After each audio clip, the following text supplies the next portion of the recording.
महिन्यात म्हणजेच 28 मे 2024ला नवेगाव बांध परिसरात मोठे वादळ आले होते. त्यामुळे अनेक झाडांची तसेच पडझड झाली होती. त्याचबरोबर इलेक्ट्रिक खांबांचे सुद्धा बऱ्यापैकी नुकसान झाले होते. महावितरणाला हे सुरळीत करण्यासाठी जवळपास 8 दिवसांचा कालावधी लागला होता. ते सुरळीत करूनही गेल्या 1 ते 1.5 महिन्यापासून नवेगाव बांध परिसरात लाईटची ये-जा सुरूच आहे. दिवसातून किमान 10 ते 15 वेळा लाईट जाते. संबंधित कर्मचाऱ्याला फोन लावल्यास ते उचलत नाहीत. उचलल्यास काम चालू आहे किंवा ओव्हरलोड होत आहे हे कारण सांगतात. यावरून महावितरणाचा भोंगळ कारभार दिसून येतो.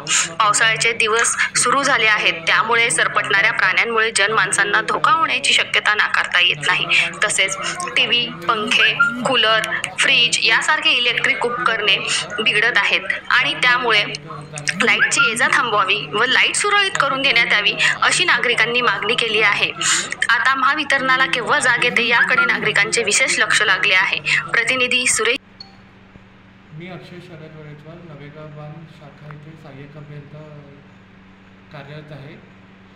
मागील महिन्यामध्ये पाऊस न पडल्यामुळे शेतीपंपाचा लोड वाढला होता.